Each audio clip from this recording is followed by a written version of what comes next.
So we have presented the results of the response study after 4 years of follow-up.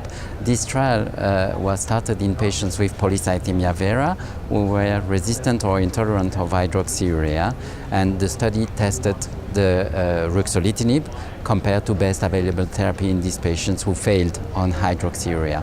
And indeed, we published the results of the primary endpoint at 32 weeks, showing that Ruxolitinib was much superior to best available therapy in terms of achieving both a control of hematocrit in these patients with Polycythemia Vera, below 45% without phlebotomy, but also a reduction in their spleen volume by more than 35%. So what we showed at this ASH meeting is the follow-up at 4 years and the pre-planned analysis that looked for the durability of these responses on the one hand and the safety of the drug on the other hand. So in terms of response, we were very pleased to see that these responses we observed at 32 weeks were durable, and the median of this response was not reached at this 4-year analysis in terms of both the primary endpoint. More than 75% of patients who achieved the primary endpoint at the first analysis were still maintaining their response at 4 years, and also in terms of complete hematological response and spleen reduction. Importantly, we also found a very good results in overall survival. That was more than 90% in this high-risk population of PV patients who were resistant to Hydrea, and we know in the literature that such resistance to Hydrea is really of poor prognosis, so we were quite satisfied to see such a high rate of overall survival.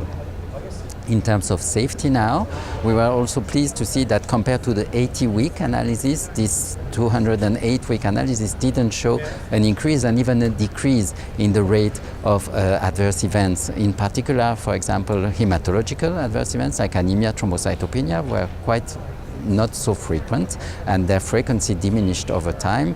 We had also two points that have to be more closely followed in patients on Ruxolitinib. One is the risk of infection, in particular viral infection like herpes zoster infection, for example. And again, this incidence of infection decreased compared to the 80-week analysis, so we are quite safe with that.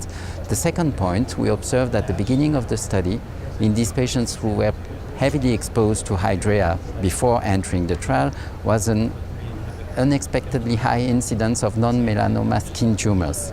So with this 4-year analysis, we were pleased to see that this incident didn't increase with longer exposure to Ruxolitinib on the one hand, but we also found that a very important risk factor for developing this skin cancer was a history of dermatologic lesion before starting Ruxolitinib. So in my opinion, this means that we have to follow prospectively and carefully in parallel with dermatologists patients who already had history of skin cancer and who were previously heavily treated with Hydrea, which is a drug known to have skin toxicity.